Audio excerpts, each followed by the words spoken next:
한번 따라합시다. 신부의 영성. 자, 오늘은 그리스도의 4대 영성의 마지막 시간으로 신부의 영성에 대해서 은혜를 나누고자 합니다.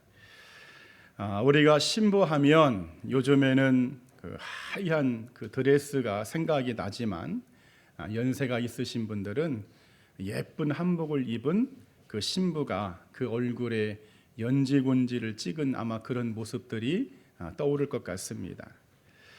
왜 신부는, 옛날 신부들은 연지곤지를 찍었을까요? 연지는요, 화장을 할 때 쓰는 붉은색 염료를 연지라고 한답니다. 그리고 곤지는 그 이마와 볼에 그 연지로 점을 찍는 것을 곤지라고 합니다. 이렇게 하는 이유가 있어요.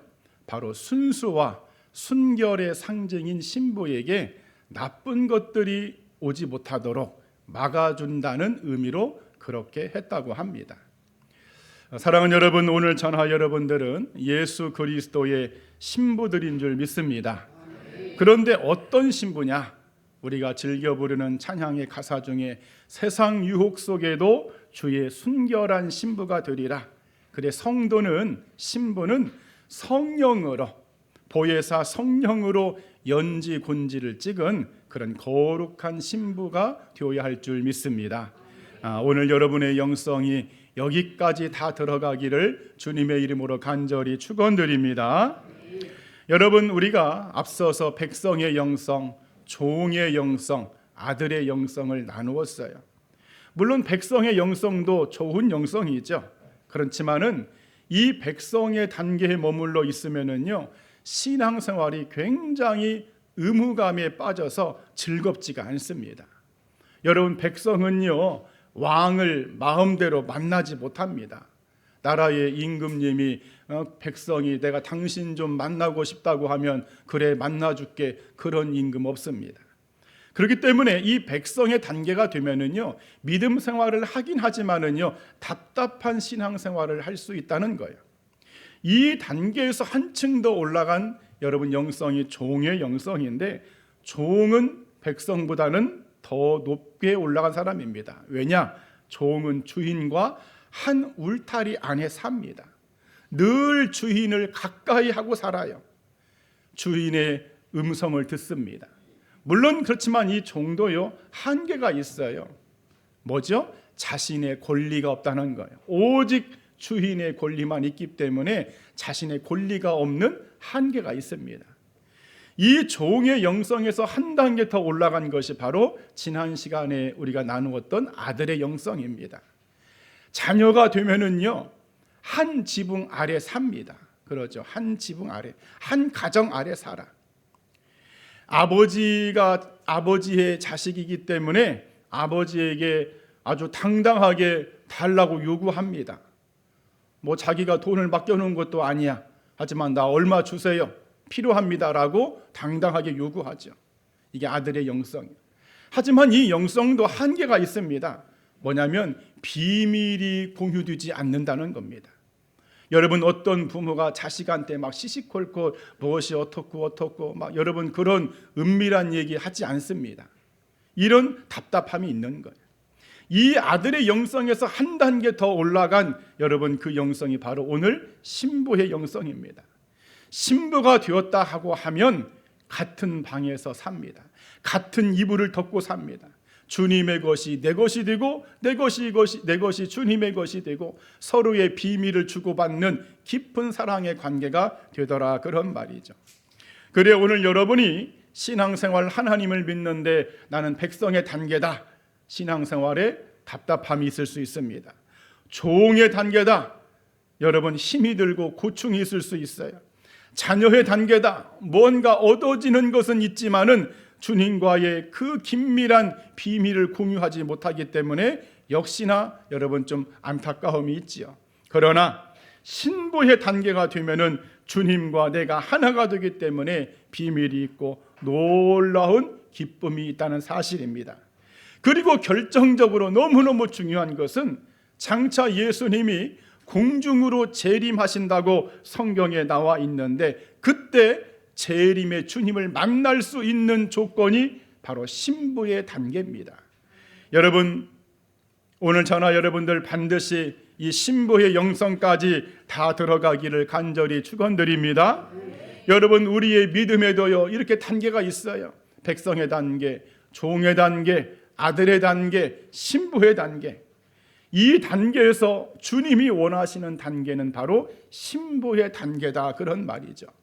그래, 오늘 마지막 시간으로 신부의 영성에 대해서 말씀을 나눌 텐데, 예수님을 멋지게 신랑으로 맞아들이는 우리 신실의 모든 교회와 성도들이 되기를 이 아침에 간절히 축원드립니다.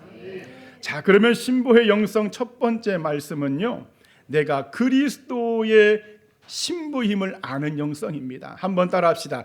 그리스도의 신부임을 아는 영성. 자, 오늘 본문 8절에, 우리 이게 4장이죠. 4장 8절에 내 신부야 이렇게 되어 있습니다. 9절에도 내 누이 내 신부야. 여러분, 신부의 영성에서 가장 먼저 요구되는 것은 내가 예수 그리스도의 신부란 사실을 아는 겁니다. 이것을 깨달아야 돼요. 자, 우리가 알다시피 신부는 뭐예요? 이제 결혼을 앞둔, 그런 갓 결혼을 앞둔 여인을 우리가 신부라고 하죠. 했더니 간혹 그 카톨릭의 천주교의 신부하고 혼동하시는 분들이 간혹 있더라고요. 아, 그래서 천주교에서 사제들을 신부라고 하는가 보다. 여러분, 천주교에서 사용하는 신부는 한자로 보면은요, 저렇게 여러분 저기 써 있죠. 영신자, 신신자에다가 아버지 부자를 써서 영적인 아버지다, 그런 뜻입니다. 천주교는요, 신부한테 뭐 하죠? 고해성사를 하잖아요. 그 고해성사를 하는 이유가 바로 그 신부가 영적인 아버지라는 개념으로 고해성사를 하는 거예요. 자, 그러니까 우리 기독교에서 사용하는 신부, 오늘 본문 성경에서 말하는 신부하고는 전혀 다른 뜻을 갖고 있어요. 자, 그런데 왜 우리가 신부일까? 왜 성도는 신부일까? 여러분, 예수님은 이 땅에 혼인을 하러 오셨다고 성경은 여러 곳에서 말씀해주고 있습니다. 한번 따라합시다. 예수님은 이 땅에 혼인하러 오셨다. 마가복음 2장에 보면은 세례 요한의 제자들이요, 예수님에게 이런 뜬금없는 질문을 합니다. 아니 예수님, 아니 세례 요한의 제자들이나 저기 바리새인이나 바리새인의 제자들이나 전부 저렇게 금식을 하는데 왜 예수님의 제자들은 금식을 하지 않습니까? 우리가 보니까 당신의 제자는 금식하는 적이 없습니다 라고 물으니까, 그때 예수님이 하신 말씀이 마가복음 2장 19절에 혼인집의 손님들이 신랑과 함께 있을 때에 금식할 수 있느냐? 신랑과 함께 있을 동안에는 금식할 수 없느니라. 예수님은 당신 자신을 신랑으로 표현하면서, 신랑이 여러분 왜 온 겁니까? 혼인하러 오는 거예요. 당신 스스로가 신랑이고 나는 이 세상에 혼인하러 왔기 때문에 결혼잔치 때는 금식할 수 없다는 거예요. 그런가 하면 마태복음 22장 2절에도 천국은 마치 자기 아들을 위하여 혼인잔치를 베푼 어떤 임금과 같으니 그럽니다. 자, 여기에서 임금은 여러분 하나님 아버지를 의미하고 아들은 예수님을 의미하죠. 다시 말해 하나님이 독생자 예수님을 이 땅에 보내신 것은 우리 인생들과 혼인을 시키기 위해서 보내셨다는 그런 말씀입니다. 그런가 하면 마태복음 25장에서는 그 유명한 열처녀 비유를 통해서 예수님이 이 땅에 신랑으로 오셨다고 증거합니다. 마태복음 25장 6절에 밤중에 소리가 나되 보라 신랑이다. 그런가 하면 계시록 19장에서는 어린 양의 혼인잔치에 청함받은 자들은 복이 있도다. 어린 양이 누굽니까? 하나님의 어린 양, 독생자 예수님의 혼인잔치에 청함받은 자들은 복이 있다. 그래, 예수님은 이 땅에 혼인을 하러 오셨는데 그 모든 혼인의 진행과 절차가요, 이스라엘의 결혼 예식과 똑같습니다. 방법이. 여러분 아시는 분들은 아시겠지만은 유대인들은요, 결혼을 하기 전에 정혼식이라는 것을 먼저 합니다. 우리로 말하면 약혼식이죠. 그러면 신랑은 신부에게 지참금을 주고 데리러 오겠다는 약속을 하고 대략 한 1년 정도 신혼집을 준비하는 기간을 갖습니다. 신혼집이 준비가 되면 그 신랑이 이제 신부를 데리러 오지요. 그리고 데리고 와서 그 신혼집으로 데리고 와서 일주일 동안 성대하게 결혼식을 치릅니다. 이것이 이스라엘의 결혼의 풍습입니다. 그래 예수님은 약혼, 정혼을 하러 이 땅에 오셨어요. 그 약혼식이 어디에서 이루어졌느냐? 바로 갈보리산 십자가에서 이루어졌습니다. 여러분, 그렇기 때문에 예수 그리스도의 십자가를 믿는 모든 사람들은 주님의 신부가 되는 줄 믿습니다. 그리고 예수님은 하늘로 승천하시면서 마치 신랑이 신부에게 지창금을 주듯이 성령을 선물로 주었어요. 그리고는 다시 데리러 오마 내가 너희들을 위해서 처소 거처를 예비하러 가노라 하면서 그렇게 주님은 떠나신 거예요. 마치 신랑이 신부를 위해서 1년 동안 신혼집을 준비하는 것처럼 천국의 그 신혼집을 지금 예수님은 준비하고 계십니다. 그리고 그 집이 다 준비가 되면 이제 신랑이 신부를 데리러 오는 것처럼 주님도 저나 여러분들을 데리러 오실 줄 믿습니다. 그러면 우리가 그렇게 공중으로 끌어올림을 받아서 마침내 거기에서 그 신랑과 신부가 7일 동안 혼인잔치를 하는 것처럼 우리도 여러분 그렇게 하나님의 그 세상에서 여러분 그렇게 성대한 결혼식을 치르는 것, 이것이 바로 성경의 역사죠. 여러분, 그렇기 때문에 예수님이 이 땅에 혼인을 하러 왔기 때문에, 신랑으로 왔기 때문에 여러분, 저나 여러분이 누가 되는 거예요? 신부가 되는 것이죠.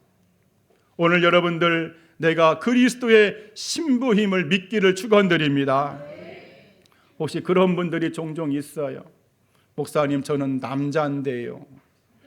예수님도 남자고 나도 남자인데 내가 어떻게 신부가 될 수 있습니까? 여러분, 이것은 굉장히 육적인 생각이고 여러분 판단인데, 예수님이요 마태복음 22장에서 이런 말씀을 하신 적이 있어요.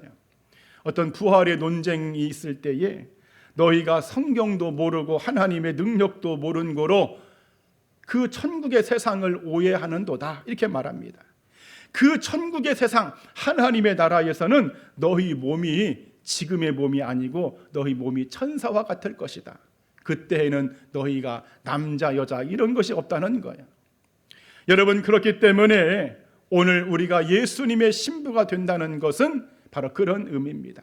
그래서 오늘 여러분들, 이런 남자 여자의 개념이 아니라 나는 예수 그리스도의 신부구나, 그 예수님을 믿는 내가 신부가 될 수 있구나, 여러분 이것을 분명히 알고 이 신부의 영성을 언제나 준비하는 여러분의 신앙생활이 되기를 이 아침에 간절히 축원드립니다. 또 두 번째 신부의 영성은요, 신랑에 대해서 많이 아는 영성입니다. 한번 따라합시다. 신랑에 대해서 많이 아는 영성. 자, 우리가 오늘 아가서 5장 본문도 읽었어요. 5장의 10절과 16절을 읽었는데 제가 다 읽지 못하고 서두만 읽자면, 내 사랑하는 자는 희고도 불고 많은 사람 가운데 뛰어나구나. 머리는 순금 같고 머리털은 꼬불꼬불하고 까마귀같이 검구나. 눈은 시냇가의 비둘기 같은데 우유로 씻은 듯하고 아름답게 박혀있구나. 뺨은 향기로운 꽃밭 같고 향기로운 푸른덕과도 같고 입술은 백합화 같고. 신부가 신랑에 대해서 조목조목 너무나 상세하게 이렇게 좀 설명하고 있어요. 신랑에 대해서 엄청 많이 알고 있습니다. 여러분, 현재의 결혼 풍습은 옛날과는 참 많이 달라졌어요. 우리 어머니 시대만 가도요, 신부가 신랑 얼굴도 모르고 시집갑니다. 신혼 첫날 밤에 신랑 얼굴을 처음 보는 거예요. 아이고, 내 신랑이 이렇게 생겼구나. 여러분, 지금은 그렇지 않지요? 지금은 많이 만나보고 사귀어보고 이런저런 것들을 다 알아보고 결혼을 합니다. 그런 것처럼 신부의 영성은요, 뭐니 해도 신랑에 대해서 많이 아는 겁니다. 오늘 여러분들이 예수님에 대해서 많이 알기를 축원드립니다. 여러분, 오늘 이 아가서에 나오는 신부는요, 신랑에 대해서 너무나 상세하게 알고 있어요. 우리 신랑은요, 얼굴의 모습은 희고 붉어서 아주 뛰어난 얼굴을 가지고 있습니다. 머리는요, 순금 같고 머리털은 아주 젊고 힘이 있는 머릿결을 가지고 있습니다.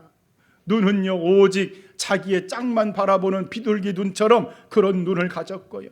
뺨은 신부를 기분 좋아지게 하는 그러한 불그스러운 그런 뺨을 가졌고, 입술은 순결한 백합처럼 값비싼 모략처럼 입을 열기만 하면 진리의 말씀, 지혜의 말씀, 생명의 말씀을 나오는 그런 입술을 가졌고요. 손은 황옥을 물린 황금도리개 같고, 몸은 아로새긴 상하와 같고, 다리는 순금 받침 같은 마치 성전의 기둥 같은 야긴과 보아스와 같은 그런 다리를 가진 신랑이 내 신랑입니다 라고 신랑에 대하여 너무나 상세하게 합니다. 여러분, 이렇게 예수님에 대하여, 신랑에 대하여 많이 아는 것, 상세하게 자세하게 아는 것, 여러분 여기까지 가는 이 신부의 영성까지 들어가기를 축원드립니다. 여러분, 우리가 예수님이 나를 위해서 십자가에서 죽으셨다더라, 예수님은 하나님의 독생자로 그 예수님을 영접하면 구원을 받는다더라, 이런 내용들은 여러분 보편적인 내용들입니다. 그런 내용들은요, 신앙생활 교회 조금만 다니면 다 아는 이야기들이야. 신부의 영성에서 요구하는 이 안다는 것은요, 깊게 아는 겁니다. 깊게 아는 것. 우리가 성경에 그 안다라는 그 단어의 히브리 언어가 야다고, 헬라 언어가 기노스코라는 단어인데요, 이 아는 것도 여러분들, 내가 지식적으로 아는 것이 있고 체험적으로 아는 것이 있습니다. 자, 예를 들어서 제가 여러분을 아는 것은 여러분들 그냥 사실은 보여지는 것으로 아는 거기 때문에 지식적으로 아는 겁니다. 여러분도 마찬가지, 저에 대해서. 하지만 여러분의 가족들, 남편, 아내, 자식들은요, 그 가족들은 상세하게 압니다. 우리 아버지의 문제, 우리 어머니의 문제, 우리 아버지의 장점, 우리 어머니의 장점, 우리 아들과 딸의 장점과 단점들, 그들의 습성, 모든 것을 상세하게 알죠. 왜냐? 같이 살아보니까. 한 집에서 같이 살아보기 때문에, 매일매일 부딪히고 매일매일 경험하기 때문에 상세하게 아는 거예요. 그런 것처럼 예수님을 안다고 했을 때 그냥 보여지는 것으로, 일반적인 것으로 그렇게 아는 것이 아니라 깊게 체험적으로 아는 것이 바로 신부의 영성이라는 사실입니다. 여러분, 이렇게까지 주님을 알기를 축원드립니다. 여러분, 그러면 우리가 예수님을 어떻게 이렇게 깊게 알 수 있을까요? 나도 그렇게 알고 싶습니다, 목사님.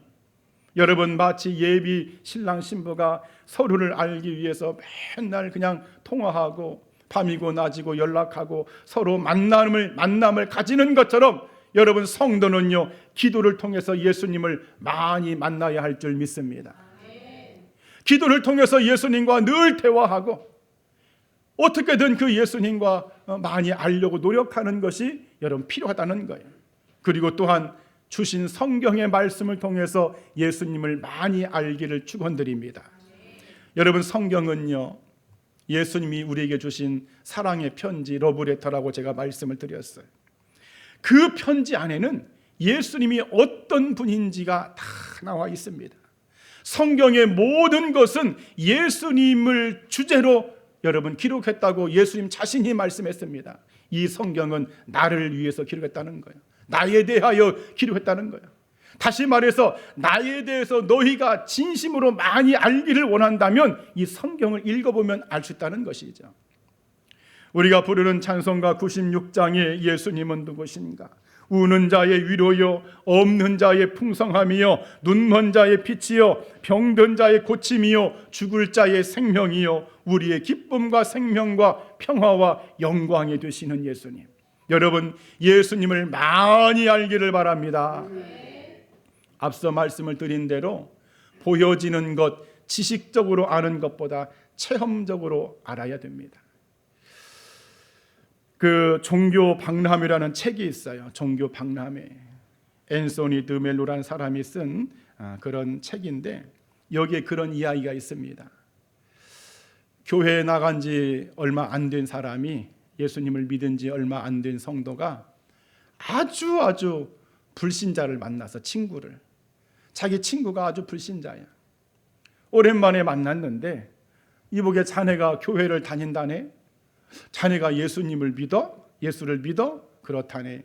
아, 그래, 그러면 자네는 예수에 대하여 많이 알겠군. 어디 좀 한번 들어보세. 예수는 어디서 태어났는가? 나는 모르겠는데. 죽을 때 몇 세에 죽었는가? 나는 모르겠어.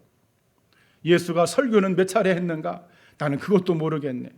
아니, 자네는 교회를 다니고 예수를 믿는다고 하는 사람이 왜 그렇게 정작 예수에 대해 모르는가?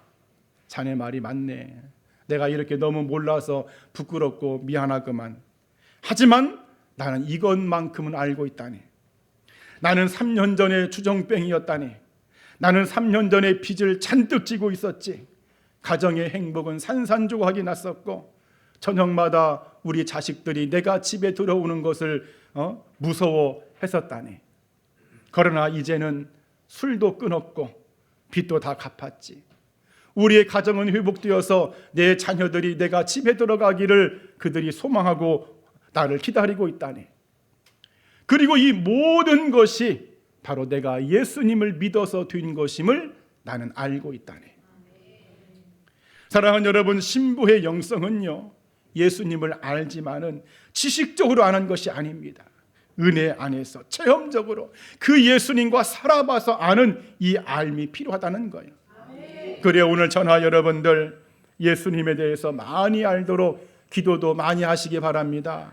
하나님의 말씀도 많이 읽고 묵상하시길 바랍니다. 성경의 모든 관점을 예수님의 관점으로 보시면서 그 예수님을 알기를 힘쓰시길 바랍니다.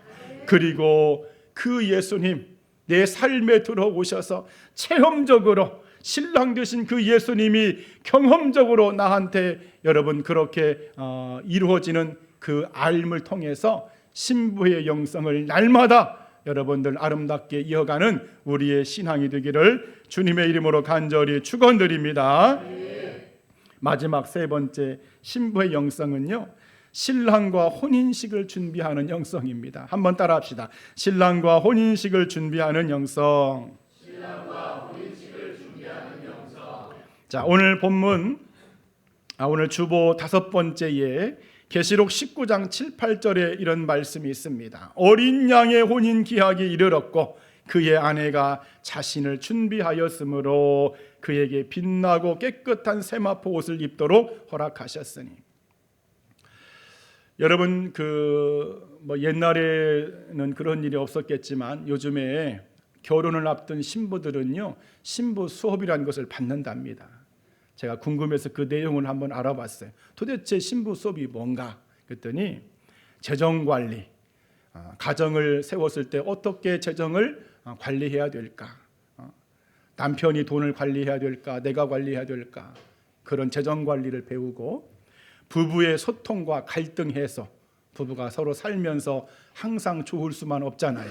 그렇게 소통하고 갈등을 해소하는 것들, 또 집안일을 분담하는 문제.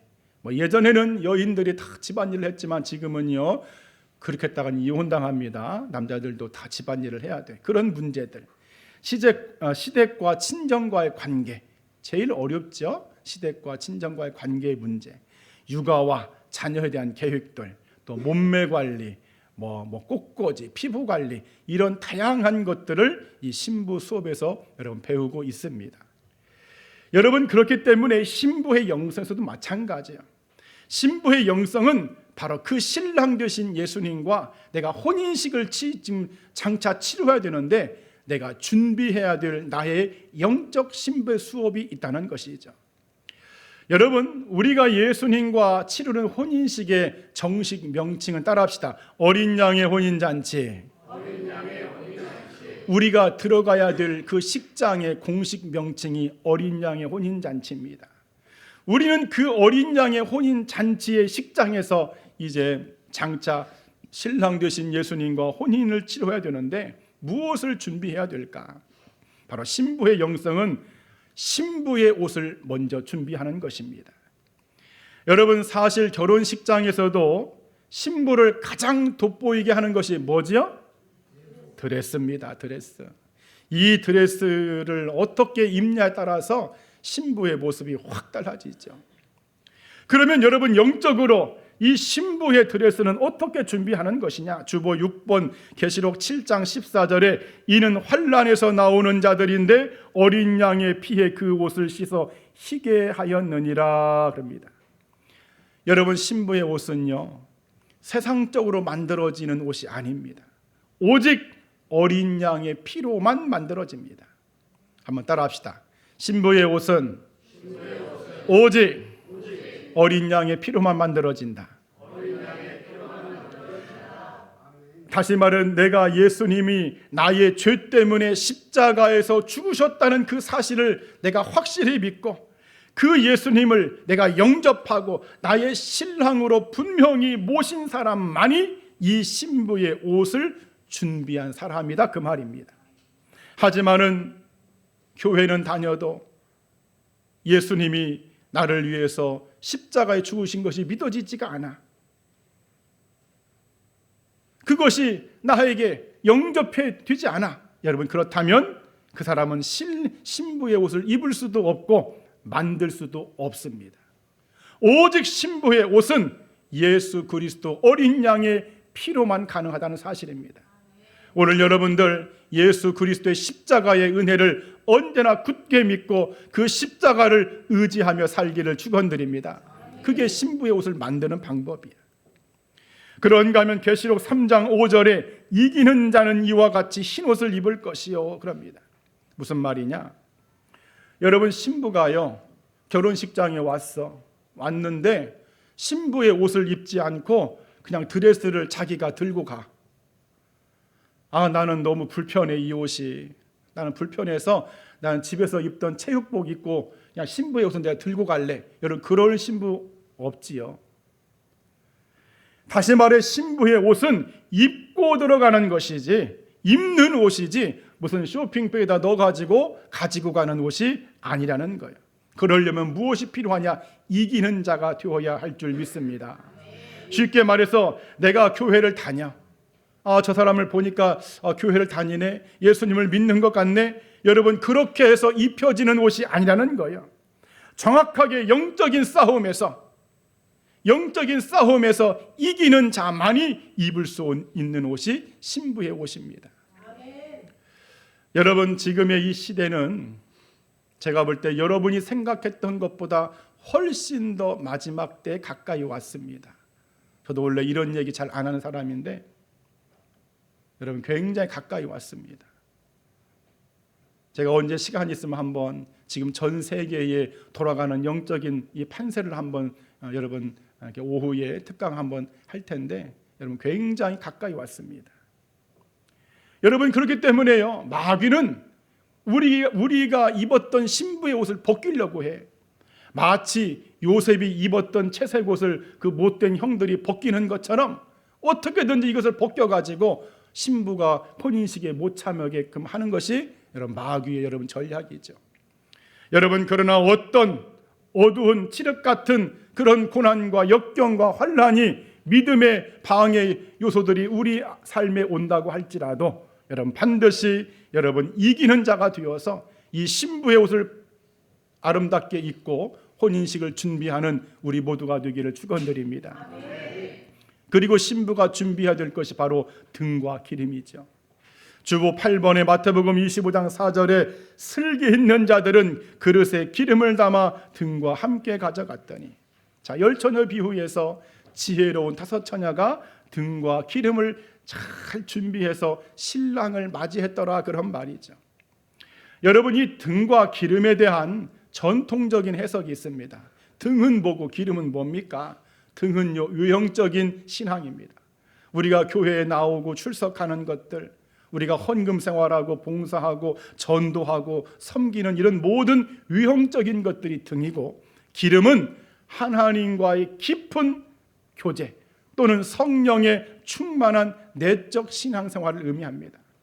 여러분, 다시 말해서 우리가 이 등과 기름을 준비해야만이 혼인식을 준비하는 신부의 영성인데, 여러분, 보여지는 신앙생활, 교회에 여러분 출석도 열심히 하시기 바랍니다. 여러분의 헌신도 열심히 하시기 바랍니다. 여러분 교회 생활도 열심히 해야 됩니다. 그게 바로 등을 준비하는 것이고, 기름은 하나님과의 깊은 교제예요. 기도를 통해서, 말씀을 통해서, 성령 충만을 통해서, 그런 기름을 준비함을 통해서 여러분들 이 신부의 영성에 다 승리하기를 축복합니다. 뭐 이거 말고도 여러분 많습니다. 제가 다 설명할 수가 없어요. 신랑이 도둑같이 온다고 했기 때문에 늘 깨어서 준비해야 되고, 우리 하나님은 중심을 보시는 분이시기 때문에 겉모습보다는 우리의 중심이 아름다운 신부로 준비해야 될 것이고, 누가복음 18장 8절에 인자가 올 때 세상에서 믿음을 보겠느냐, 우리가 더욱더 믿음으로 굳게 서서 그렇게 우리는 준비해야 할 줄 믿습니다. 오늘 여러분들 주님의 신부임을 믿습니다. 여러분 이 신부의 영성에 다 승리자가 되기를 축복합니다. 한번 따라합시다. 하나님, 준비된 신부가 되게 하옵소서. 한 가지 이야기만 하고 말씀을 마치겠습니다. 우리들이 익숙하게 아는 두 명의 여인이 있어요. 영국의 왕세자비였던 다이애나라는 여자입니다. 그리고 인도의 그 빈민촌에서 평생을 어린 아이들 돌봤던 테레사라는 수녀가 있죠. 이 두 여인은요 거의 비슷한 시기에 죽었어요. 1997년 8월과 9월에 죽었기 때문에 거의 같은 시기에 죽었습니다. 다이애나라는 이 여자, 시골 출신으로 미모가 뛰어났습니다. 하지만 부모님의 이혼으로 많은 상처를 가지고 있었던 여자였어요. 자, 그럼에도 황실로 결혼을 하게 됩니다. 어찌 보면은 인간적으로 보면은 인생 대역전이죠. 별 볼 일 없는 여자가 영국 황실의 여러분 아내가 되었으니 얼마나 멋집니까?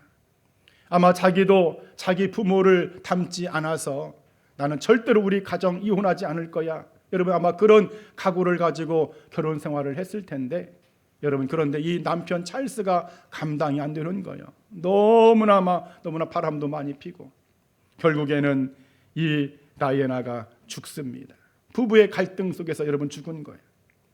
반면에 테레사, 인도에서 제일 못 사는 빈민촌에서 평생을 아이들을 돌보다가 힘들게 그렇게 여러분 그렇게 살다가 죽었습니다. 여러분 이 두 죽음은요, 한 사람은 젊은 나이에 죽었고 한 사람은 늙어서 죽었습니다. 같은 1997년 8월과 9월에 죽었지만은요, 한 여자는 젊어서 죽었고 한 여자는 늙어서 죽었어요. 하지만 이 두 죽음은요 엄청난 차이가 있습니다. 다이애나, 사람들에게 너무나 허탈감을 주었어. 아니 어떻게 그렇게 인생을 살다가 죽을 수 있는가? 아무리 힘들어도 그 자리가 어떤 자리인데 그렇게 교통사고를 내서 죽었단 말인가? 많은 사람들에게 허탈감을 주었습니다. 그러나 테레사는요, 어느 한 개인이 아니라 인류 모든 사람들에게 도전을 주었어요. 나도 저렇게 살고 싶다. 나도 저렇게 하나님을 믿고 싶다. 인류에게 도전을 주었습니다. 여러분 이 차이가 무엇일까요? 여러분 이 차이가 무엇일까요? 이 땅에 왕을 모시고 살았던 사람과 영원한 왕이신 예수님을 신랑으로 모시고 살았던 사람의 차이입니다. 세상의 왕을 모시고 살았던 다이애나, 그러나 영원한 왕이신 신랑 되신 예수님을 모시고 살았던 테레사, 이 차이가 어마어마하게 나더라는 것이죠. 오늘 전하 여러분들, 우리는 오직 신랑 되신 예수님을 사랑하고 그 예수님만을 여러분 간증하며 증거하는 그러한 신부의 영성으로 승리해야 할 줄 믿습니다. 오늘 말씀을 정리하자면, 여러분 내가 바로 성도가 십자가의 은혜를 믿는 내가 주님의 신부란 사실을 여러분 굳게 믿기를 축원드립니다. 그리고 여러분 그때부터 신랑에 대해서 많이 알기를 축복합니다. 세상의 지식이 아니라, 세상의 정치와 무슨 문학이나 그런 것이 아니라, 우리 예수님은 어떤 분인가? 예수님은 누구신가? 예수님에 대하여 많이 아는 여러분 그러한 신부의 영성에 또한 이르기를 축복합니다. 그리고 이제 얼마 남지 않은 주님과의 신랑과의 혼인잔치를 준비하면서 신부의 드레스 믿음으로 지키면서 등과 기름을 준비하면서 우리의 내면을 더욱더 아름답게 하는 신부로 준비하면서 여러분 그렇게 우리가 나간다면 장차 신랑 되신 우리 예수님이 저나 여러분들을 두 팔 벌려 안아주시면서 너무나 칭찬해 주실 줄 믿습니다. 우리를 아름답다고 그렇게 인정해 주실 줄 믿습니다. 이런 신부의 영성으로 날마다 살아가는 우리 신실의 교회와 우리 성도들이 되기를 주님의 이름으로 간절히 축원드립니다. 아멘. 기도하겠습니다.